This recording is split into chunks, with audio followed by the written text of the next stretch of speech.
Max Gov da wow asa odds ta podcast today two wildest memes.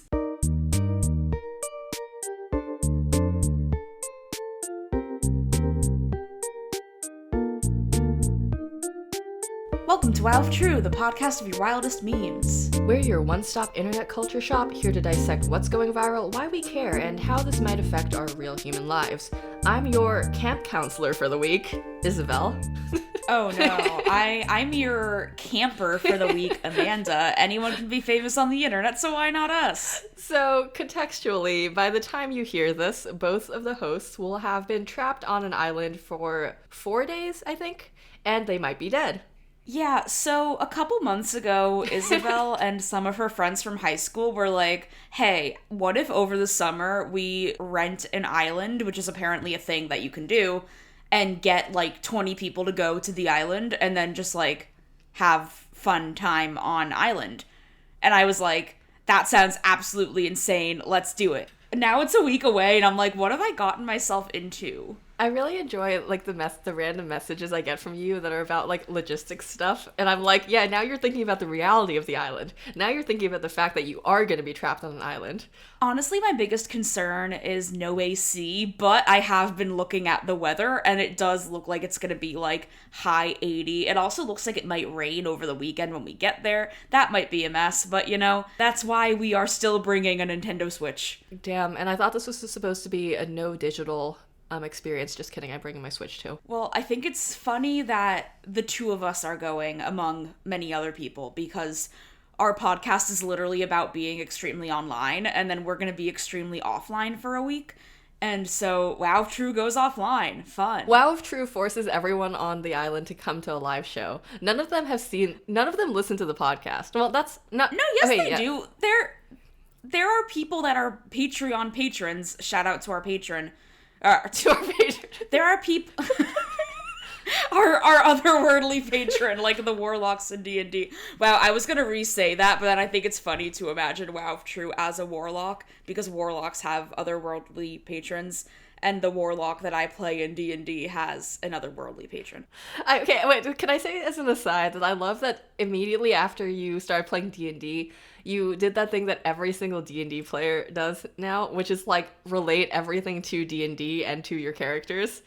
I mean this with love, because I do the exact same thing, and I like seeing you do it because it's funny. It's like, you are also in this pit now.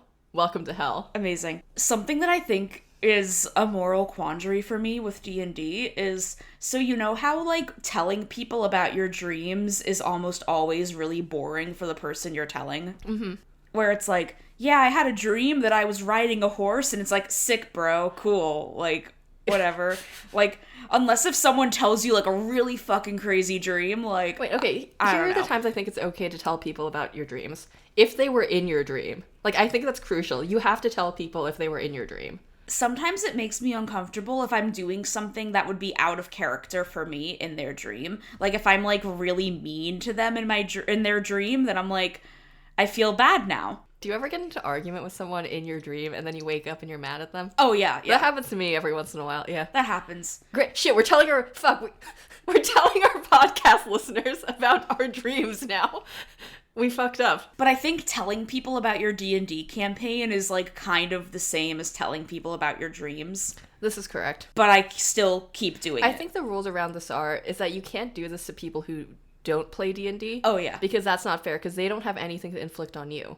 But you can do this to other people who play D&D, because this is really an equivalent exchange thing. Like, now that you tell me about Wolf Kaminsky, I can tell you all about my horrible characters. I can tell you all about Nikita, and you can't do anything about it. Yeah, I also do this to friends of the pod, Eric and Amanda from Multitude, who literally have a Dungeons and Dragons podcast, but then it's like, okay, I've listened to, like, hundreds of hours of you playing D&D, yeah. Like, you can listen to me tell you you about can send them as many that's messages the only thing about Wolf Kaminsky as you want. Yeah, if somebody hosts a D&D podcast, then they are, I don't make the rules. That just means that now they are cursed forever with people telling them about the really minor things in their D&D campaign. That is actually the first rule when you open up the player's handbook in 5e, is that, yeah, Also, I think if somebody has a podcast, you can inflict whatever you want on them because they have a podcast. That's kind of why my quality of life has declined since we started the podcast. No, just kidding.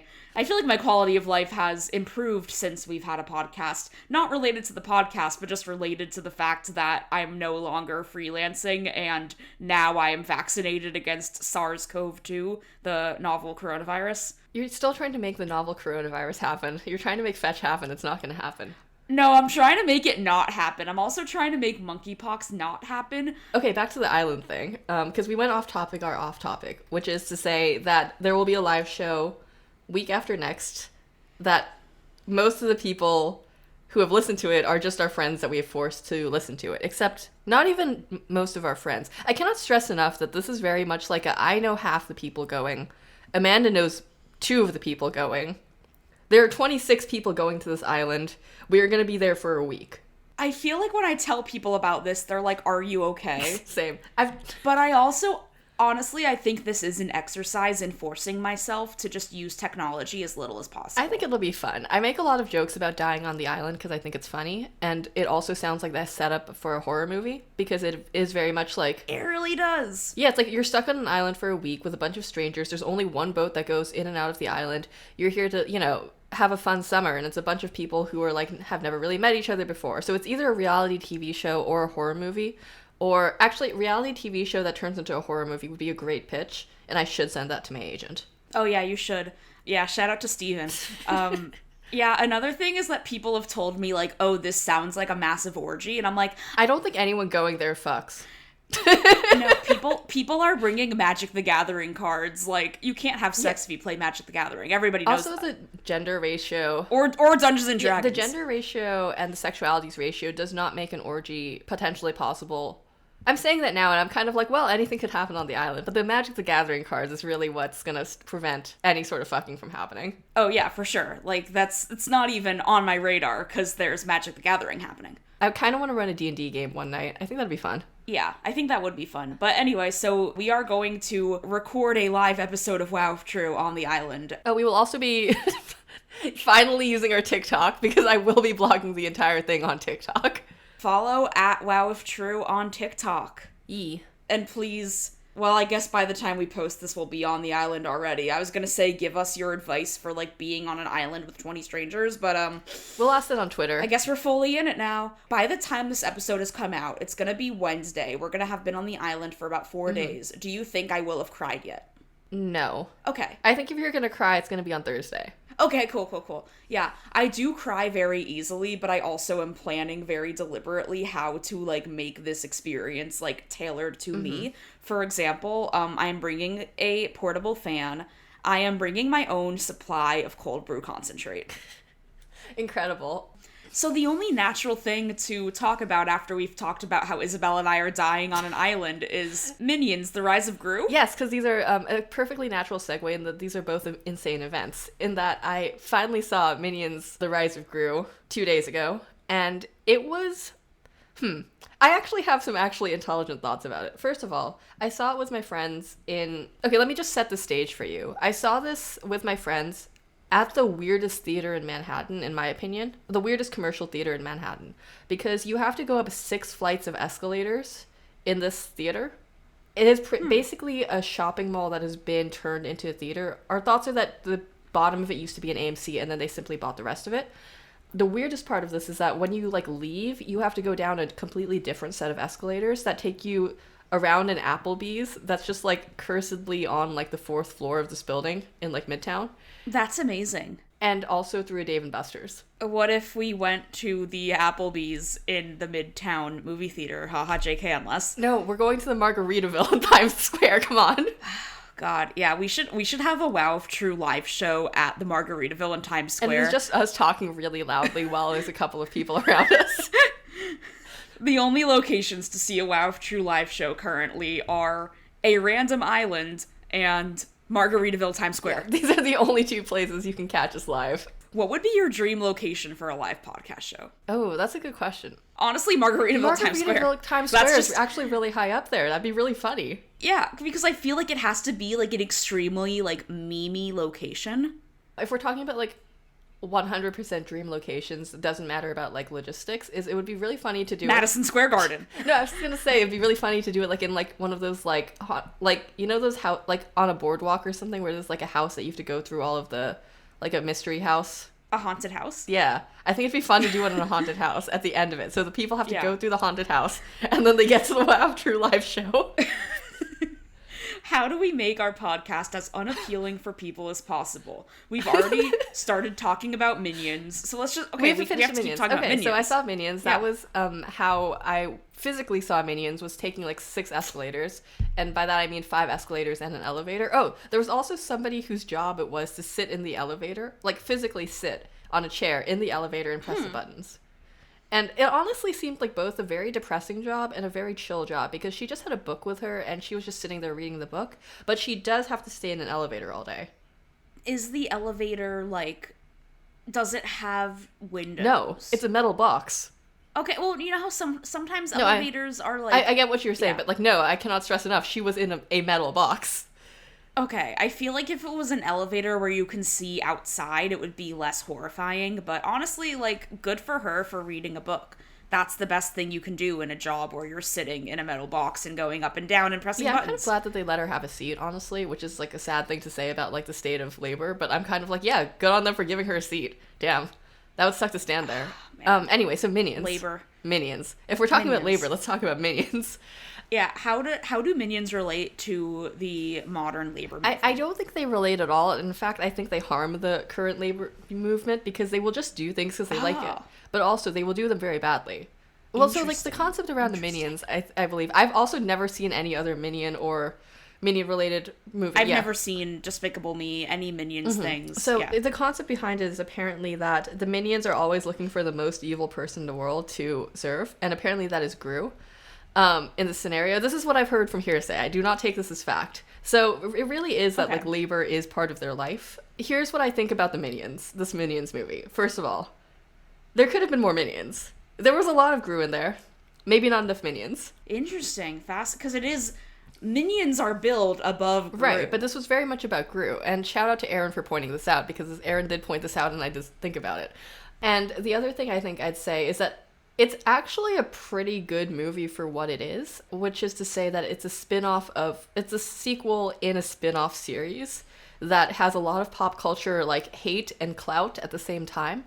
And also the interesting thing about Minions is that when you only have Minions on screen, you are essentially writing a script that has no dialogue. Ah. And it relies completely on like physical comedy and like facial interactions and like tone of voice. What about a Minions silent film?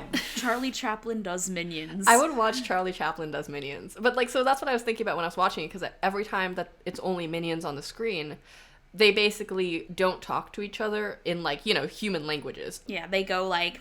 Apparently it is also called Minionese. Minionese. This also brought me to the thought, is there some guy out there whose job it is to develop language for Minions? Because there does seem to be like an internal consistency to the Minions language. Also a lot of Spanish. It's a very like Esperanto situation, honestly. Wait, the Minions speak Spanish? Well, they don't speak Spanish, but they will say things that have like Latin roots and sometimes like pieces of Spanish or Italian. Okay, wait. Okay, pause. We're Googling this. Minionese. Holy shit. Okay, so... What? Oh, I'm learning so much. Tell us about Minionese. So... Take this out. This is from despicableme.fandom.com. It is a fan-generated blog post from 2013. The only good source on the internet. Go on. Yes. Oh, yeah. I mean, I'm a professional journalist. I know how to fact check. I use despicableme.fandom.com all the time. We know how gibberish the Minions are saying. That was, yeah. But did you know some of the words the Minions are saying are translatable? No period. Or no question mark, just a period. Some people call these banana language. Now I know why they threw bananas at the screen. I didn't get the bananas are a big part of Minions for some reason. Okay. Some of the words are from other foreign languages like Spanish, Korean, Chinese, and Filipino. You have to use your Korean-speaking ability to translate the Minions. I did not hear them speak any Korean in the last Minions movie. All I heard was Spanish and Italian, so I don't know where they're getting this from. Apparently, I swear in English is underwear in Minion. That tracks. I hate you. Ta ta ta balatu. Ice cream is gelato. See, that's what I'm saying. For you is para tu. That is Spanish. See? How do you say 1, 2, 3 in Korean? 하나, 둘, 셋, or 1, 2, 3. Okay, well, in Minion it's na dulce.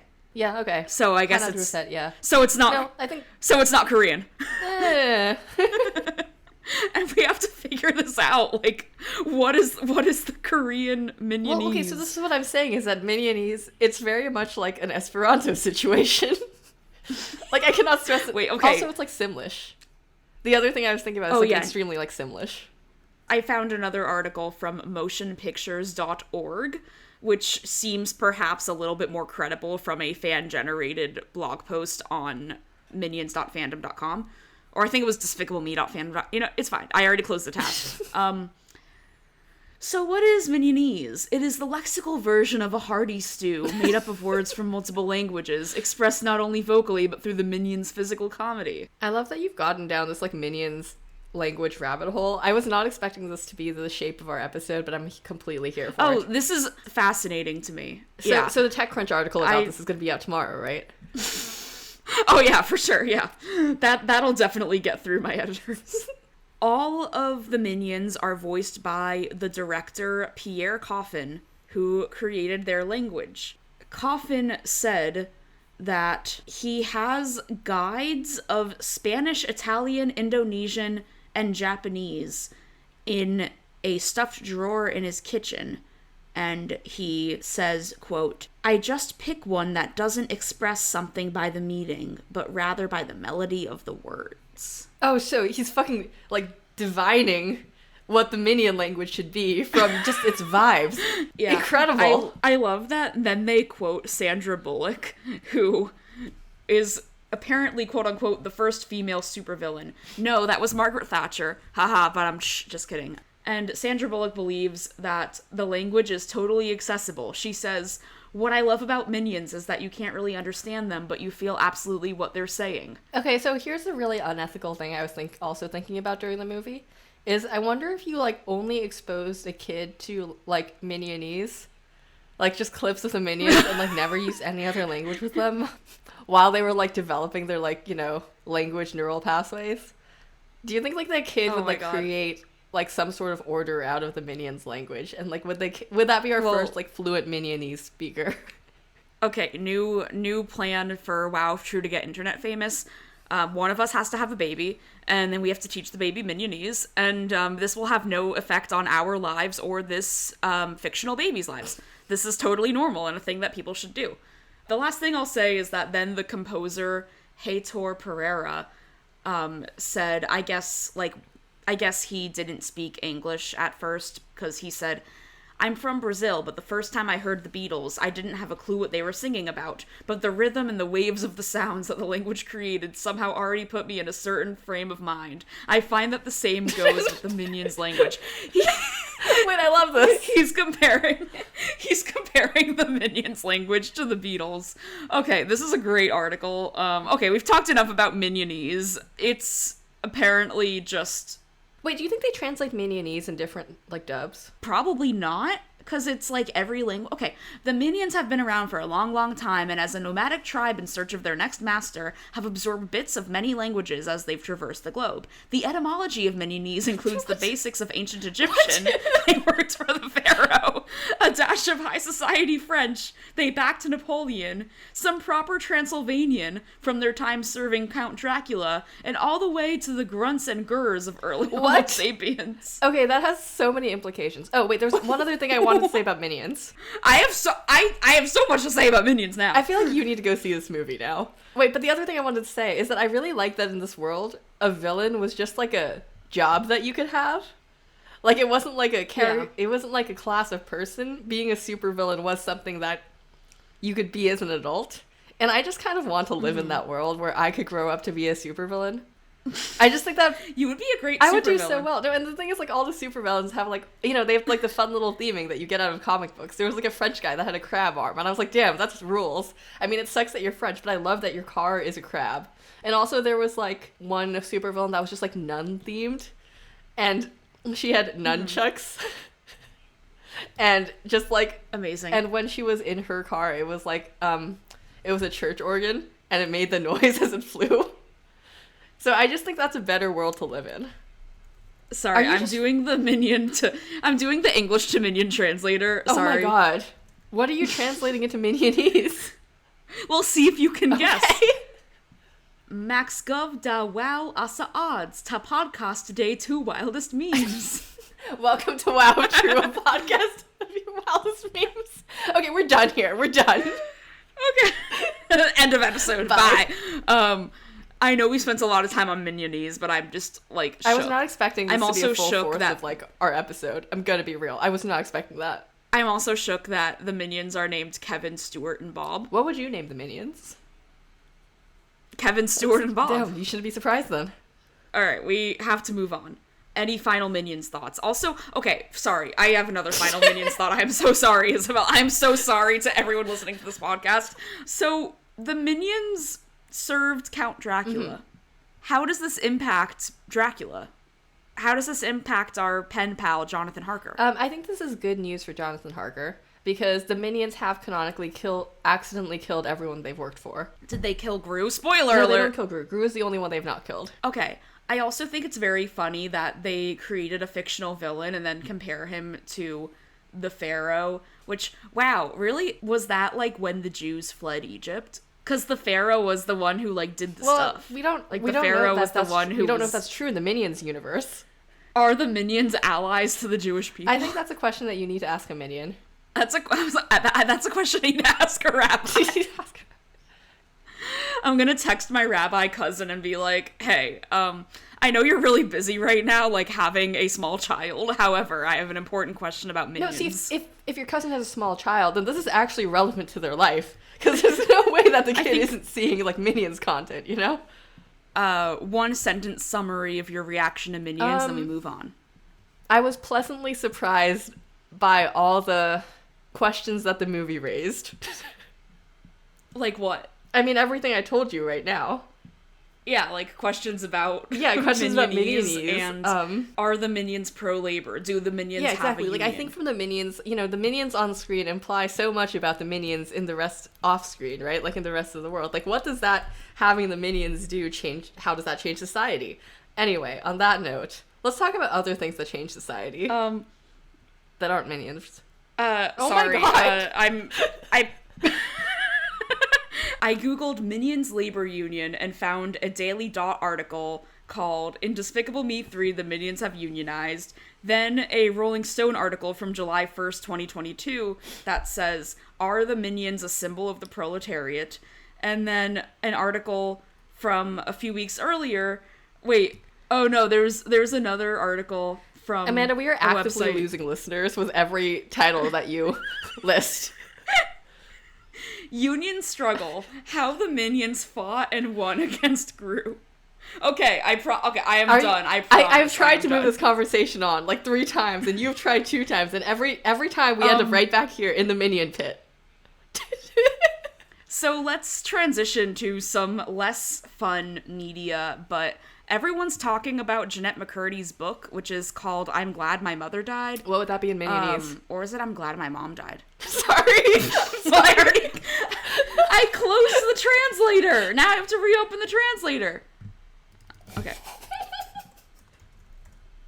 It's also I'm Glad My Mom Died. Com dos mi mama go. We shouldn't be making jokes. It's like a good book. It's a good book. Yeah, it's been really in the internet zeitgeist because Jennette McCurdy played Sam Puckett on iCarly, and everybody has a parasocial relationship with Jennette McCurdy, and she just is talking about how her mom abused her growing up and how she never wanted to be an actor, but her mom kind of like forced it on her, and her mom taught her how to be anorexic as a child and also sexually abused her. And then also she talks about how Dan Schneider, she doesn't say Dan Schneider, but it's obvious She she's calls talking him about the Dan creator Schneider. with a capital C, which I think is a nice touch. Yeah, the capital C, great. Yeah, there's been rumors for a long time that he was really creepy towards the kids that acted on the Nickelodeon shows he directed, which are, like, all of them.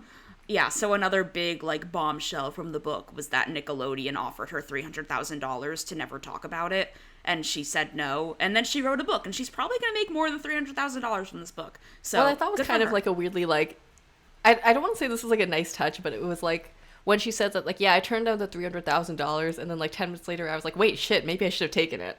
I was like, I felt that. Yeah. Yeah, no, I love how there was also, like, a part in that section where she was like, $300,000 would have been helpful money, but I didn't necessarily need Yeah, and it's like, it. okay. And I'm like, I mean, yeah, I guess. Like, it would have been nice. Okay, I think part of the reason that this, like, resonated with people so much is that, like, she's, like, our exact age, and the type of people who like causing drama on Twitter are our age. That's my hot take. Yeah, I think my hot take is that, like, I mean, I had a really strong reaction to the book, and I think just, like, narratives about people our age, like, growing up with messages about bodies and dieting and how harmful those messages are and how they can, like, destroy people's lives is very relevant to me for reasons. I mean, like, the book is about, like, her mom dying and how she kind of hates her mom, but also, like... complicated abuse scenario where you, like, you know, that's her mom, but her mom sucked shit, yeah. Yeah, I mean, like, you could strip away all of the iCarly of it all and have an interesting, like, emotionally complex and thoughtful memoir about the relationship between mothers and daughters and what happens when abuse is part of that relationship and how survivors of abuse cope with it and, like, how her mom dying impacted her ability to acknowledge her mom's behavior like, as abuse. I would say that this book is more like The Glass Castle than it is like a celebrity memoir.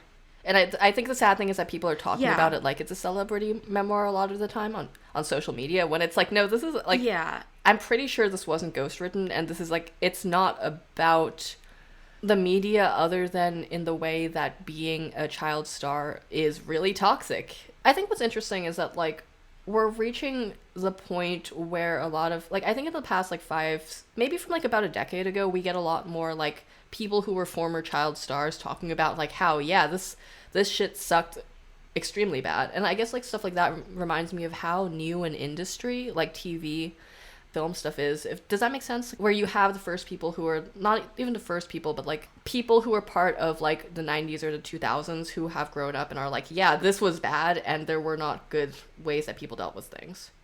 Yeah, and I think like digital media and social media make it easier for that information to be disseminated, because like on Twitter, like I saw screenshots of like the one page that she talks about Ariana Grande in the book, which is like, and, like, that became such a big point of the discourse, and that's just so irrelevant in the book. Like, she literally just says, because she was on the Nickelodeon show Sam and Cat with Ariana Grande, and it was, like, right when Ariana Grande's music career was starting to take off, and so Ariana got a lot of special treatment from the network and was, like, allowed to miss shoots, and, like, they would rewrite episodes to make it make sense why Kat isn't in the episode, because Ariana Grande was, like, at the Billboard Music Awards or something, and then Jennette, like, wasn't given those same privileges and had to turn down a lot of opportunities because of the show, so she resented Ariana. It wasn't that Ariana was, like, mean to her, it was just, like, yeah, like, it's understandable why she, like, didn't like her. Ariana like, was, I wouldn't... symptomatic. Yeah. It wasn't that, like, she didn't like Ariana as a person.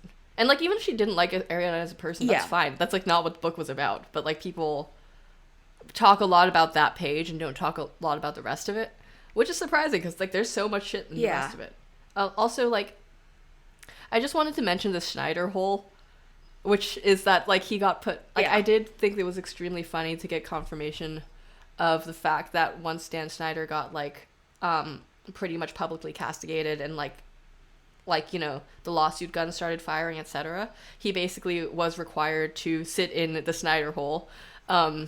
It's probably not actually called that. That's just what That's just the funniest way to call it. But, like, he's just, like, stuck in his office with his little snacks, and he can only talk to people over, like, intercom or email or some shit like that. Which is just, like, what a weird little punishment to give a guy. Does he deserve it? Yes. Yeah, I'm surprised at how popular the book is. Like, I think a celebrity memoir is always going to be popular, but, like, this book is sold out everywhere. Like, I got the audiobook from Libro FM, our affiliate partner, so use code WOW at checkout and go listen to this book. Get Jennette McCurdy's memoir. Yeah, but I got it from Libro FM, but, like, if you want a physical copy, like, you're shit out of luck. Like, it's like the best-selling book on Amazon right now, which I guess I'm happy about, because I think that I want people to be aware of how horrible abuse and eating disorders are, and I think she does a really good job at, like, writing about these things in a way where, like, it's an enjoyable book, which is weird to say because it's so depressing, but it's a very, like, fast read. She's very funny. She has an approach to talking about trauma where she kind of, like, jokes about it in a dark humor way, which resonates with me. But, like, it's a fun book, but it's also, like, really emotionally strenuous and, like, low-key triggering. Yeah, this is definitely a book that should have come with, like, a bunch of warnings at the front, I think. Because I was surprised by... I knew it was going to be dark, but I didn't know how intense the book would be. If it comes with trigger warnings and I just ignored them, that's on me. That is on me. I mean, I knew what I was getting into, because they make it clear that the book is about, like, abuse and eating disorder recovery and, I don't know, and cancer. But this is a little in the literary weeds, but it also reminded me of this article by Isle McElroy, not related to the McElroys, just another McElroy. And they wrote an article for The Atlantic about the way that eating disorders are portrayed in fiction, and how sometimes writing about eating disorders, like, I really did not like Milk Fed by Melissa Broder because it did this, but sometimes books about eating disorders are like, here is exactly what I ate and how I was able to have an eating disorder and, like, not die. And, like, here is instructions on how to be anorexic. And that's kind of harmful because people can literally take those instructions and copy them. And I think to a certain extent that did happen in this book, but I also feel like it was done in such a way where, because it's a memoir where the narrator is looking back at what she experienced, it's made very clear that having an eating disorder is not something to aspire to. Yeah, no, it was very clear that this was, like, ruining her life. I think she deserves to have sold out her book. Oh, yeah. Yeah, that's kind of my end of thoughts on that. Yeah, my end of thoughts is, 1, I'm a Jennette McCurdy stan now. If anyone hurts her, I will come for them. See, now I'm threatening violence on the podcast instead of you threatening to murder people. Wow, how the turns do table. Yeah, and 2, I don't know, I just think it's really interesting how the internet reacted to this book and how it sort of is emblematic of the ways that sometimes discourse flattens really complex things, it ended up... Well, so here's my theory on why it exploded. I think, like I said earlier, I think that Jennette McCurdy stands for a large portion of the internet's childhood in a way that is... has everything to do with the character she played on iCarly, right? And a lot of the people on the internet who are on these sites causing discourse are within the age range where iCarly was, like, a formative part of their childhood. So then I think that first draws people in from the beginning because, like, the book is titled I'm Glad My Mom Died, so you're getting promised that this is going to be, like, a dark, edgy take on this person who played this character who was a dark, edgy person who is also part of your, like, childhood. There's a lot of, like, little discrepancies in there that I think are interesting to people and make them want to pick it up to begin with. And then once enough people pick it up and realize that, oh, shocking twist, this is not like ghost written, this is not like a not serious book, if that makes sense. Like, this has actual literary merit, like, because I think people can tell when something's good and when something's, like, not just for, like, the sake of putting it out there. And then that starts to carry its own momentum where people are like, oh, wait, this was X, and then then it builds its own, like, social media, like, wait. Does that make sense? Yeah. So I think it's actually not surprising at all that this went as viral as it did. Okay. Yeah, I think that makes sense. And speaking of books, so there's a whole, like, lawsuit happening. Well, there's always lawsuits happening But basically, this is a trial that's happening right now. People have been live tweeting it, which is why I wanted to talk about it, because right now the Department of Justice is suing. Okay, not right now. The suing happened earlier, but basically Penguin Random House versus Department of Justice, antitrust suit where Penguin Random House wants to buy Simon Schuster, and the Department of Justice being like, hey, wait a minute, there are antitrust problems here. We're suing you. Not cool. Should this go through? We shall see. And the reason that this is interesting and relevant is because there's only, I can't remember if it's 4 or 5. There's only 4 or 5 big publishers right now. And this would be a merger. Well, because they all keep becoming each other, so it's hard to keep track of how many there are.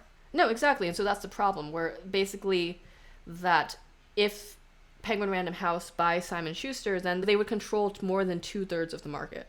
Which is, like, that's a crazy amount of the book market, I guess, to control. Which, there's some obvious antitrust issues here. But, so we could talk about that, if that's interesting. Do we want to talk about business.jpg, or do we want to talk about Twitter threads? I'm leaving this up to you. Or we could talk about Minions again. Well, in the Minionese.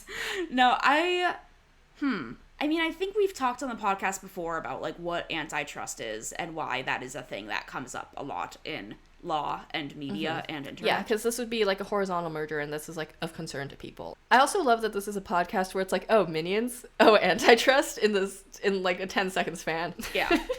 So, talk to me about Twitter threads. Right. So, there have been a couple of very good Twitter threads that have been basically been live blogging all the hearings and stuff. But I feel like I think this is a common thing that happens with really high-profile trials, because most trials aren't, like, live streamed or anything. Like, you can't, like, watch the live stream of whatever. Sometimes you can, but usually not.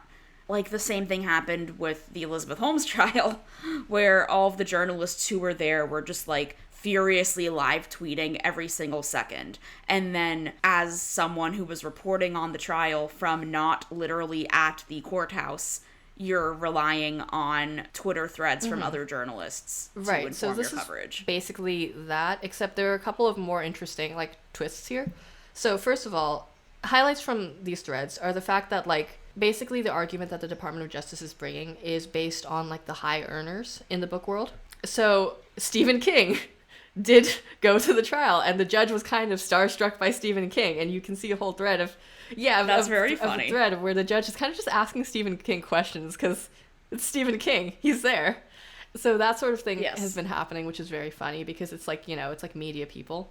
The other funny thing that's been happening, and then it's funny, but then this kind of segues into the other part of why I think this is interesting, is that publishing executives, like CEOs and stuff of, like, Penguin Random House, etc., have been taking the stand and basically, like, saying, we don't know how the book business works, because they're trying to bring the argument that higher advances do not necessarily mean more sales, and that they cannot predict who is going to make the most sales. But by saying this, they're just making themselves sound like idiots. Because the arguments they're bringing is like, yeah, this merger wouldn't hurt anybody because we don't know what would happen. And this is dumbing it down like 90 times, but this is kind of what people have been saying.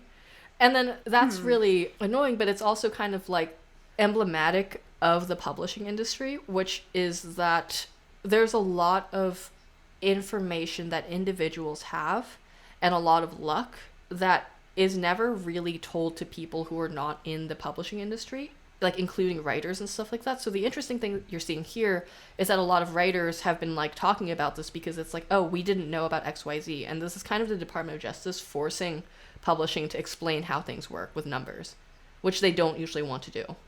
So as a fiction writer, like, what has this taught you?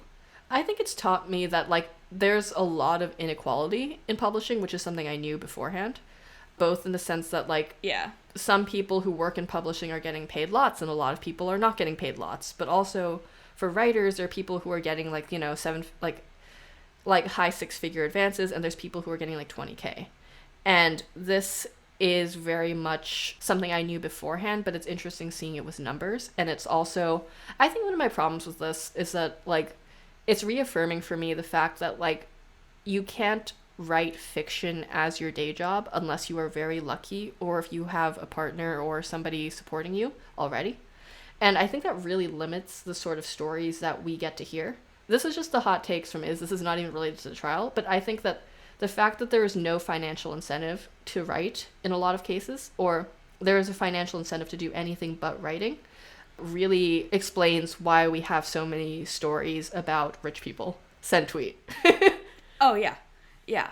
No, and I think the same goes for poetry, because, like, in poetry, there's even, like, fiction is, like, a gold mine of wealth compared to poetry, because it is literally impossible to be a professional poet. Like, you're either teaching, which unless you're tenured, then you make, like, no money. I don't know. Like, I think the money in publishing is really important when we think about, like, it does have a really strong impact on culture, because if only certain people are able to write and be published, then yeah. And, like, I don't know. I think about this a lot because my day job has a very strong compensation model, to put it lightly. Yeah. And my night job, aka podcasting and writing fiction, has a very weak compensation model until you reach a certain, like, echelon of, I guess, like, clout. I also think what's interesting here is just that, like, there is a very long on-ramp for a lot of creative professions before you start making money. And I think that the merger would hurt that on-ramp. Send tweet. Yeah, I also think, like, my hot take is that when we talk about, like, the tortured writer or whatever, we're just talking about the torture of late capitalism. Where, because it's like, when you said a 20K advance, I just had this vivid image of, like, imagine getting $20,000 and that's what you're living off of for, like, a year. And then you spend all day, every day writing, and you're telling yourself, like, this is going to be worth it because I'm going to make it big and my book is going to, like, be huge, and then I'm going to make more money, and then I'm going to get it, like, a huge advance, and, like, this is going to be my big break. But imagine how sad and depressing that is to be, like, not being paid enough, working on this novel day in and day out, not knowing if it's even good, and, like, betting your entire life on it. Yeah, and that's why you can't write novels as your full-time job. Yeah. Which is, like, yeah, I don't know. I mean, I guess it's fine. I don't know. I think what's interesting is also that this is a topic of debate among writers, whether it's good to have a day job or not. This is something that comes up a lot when I talk with other writers, or just, like, into random discords I'm in. As an aside, I joined the Science Fiction Writers of America. No, Science Fiction Writers Association. They changed their name.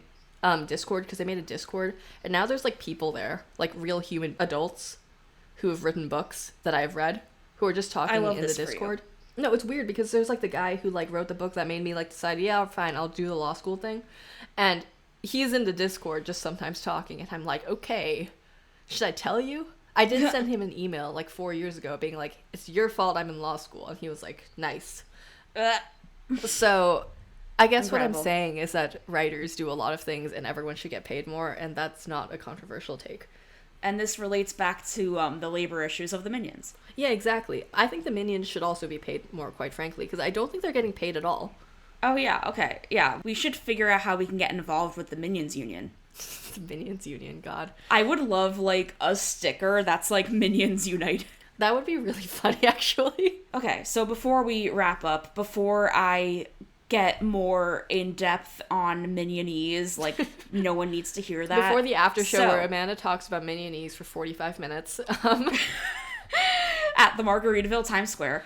Our next episode is going to be Island Fun Time. But the following episode, we haven't done an audience Q&A in a while, so we want to do that. Yeah, because, so, to pull back the curtain, it was supposed to be episode 50, but now the island is episode 50, and I thought that the island should be episode 49 too, and Amanda was like, we're not doing that, Isabel.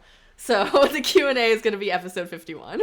It just bothers me because I like being able to see how many episodes of the podcast we have made, and then if we do episode 49 too, then it'll be just forever, like, not the right No, see, numbering. I understand everything about what you're saying, and it is sensible, but how have you considered 49 too?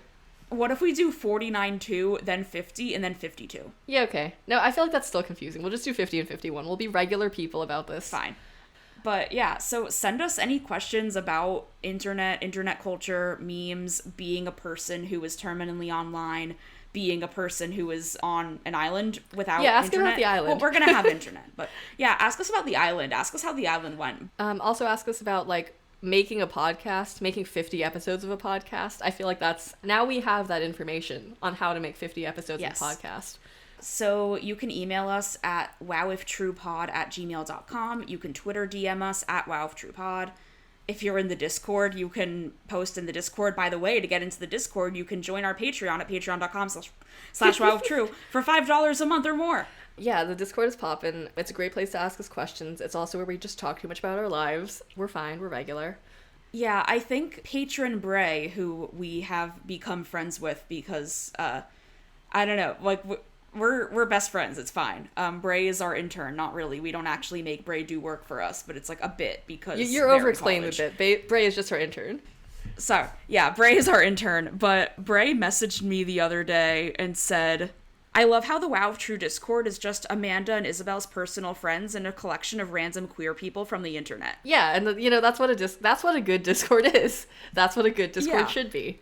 But it's our personal friends because many of our personal friends are patrons of the podcast, including Brian, Ultralord from David Newtown, who will be on the island. Oh yeah, Brian's coming. I knew that. I'm going in the car with him. Oh, wait. Oh, speaking of the island, the other funny thing here is that I'm driving up. I am in a car with 3 people I made read Homestuck in high school. Oh, can I just say one more thing? I was at dinner the other night with, like, 2 friends that are really into video games and one friend who is, like, cool person, just not into video games. And she was like, so explain to me Undertale. And then I was, like, explaining it. And she was like, wait, I was on Tumblr in high school. Is there something called Understuck? I don't think so. Well, no, that was, like... She thought it was Homestuck. So she was like, okay. Is there something called Understuck? And I just thought that was very funny. And on that note... Wait, no, I have to talk about this now. The reason that she thought that existed is because Toby Fox made Undertale in Andrew Hussey's basement send tweet. On that note, if you like this episode... But it's amazing that she knew that, knowing nothing about Undertale or Homestuck, but she knew that they were linked. It was well known that Toby Fox was simply living in Andrew Hussey's basement. That was just a piece of Tumblr knowledge at that point. Well, speaking of which, if you want to hear about how I played Undertale for the first time and now I'm playing Deltarune, that's all I've been talking about in the 2022. In 2022. And I wasn't spoiled for Undertale, like, not to give a spoiler, but there's, like, a pretty big Undertale spoiler that changes how you play the game, and I did not know that, and I think that's beautiful. Yeah, honestly, you had a very pure Undertale experience, and I think that was actually the correct move. We are done. Okay. We're done here. If you like this episode, tell a friend. Word of mouth is how we grow. Thank you to all of our patrons, and shout out specifically to Zoe, Bray, Andre, Thea, Brian, and Gabriel. If you want your name in the above or in our Twitter header, slide right into our Patreon at patreon.com/wowoftrue. Shout out to Allison Mills, beloved audio editor, and to graphic designer and Canva warlock Eric Silver, who made our logo, and Sam Reiser, who made our podcast music. You can find us on Twitter as @wowofTruePod and Instagram and Facebook as @wowoftrue. Had your 15 seconds of internet fame? Want to ask us some questions? Want to ask us about the island? Slide right into our Twitter DMs and tell us about it. And until next time, let's get weird on the internet.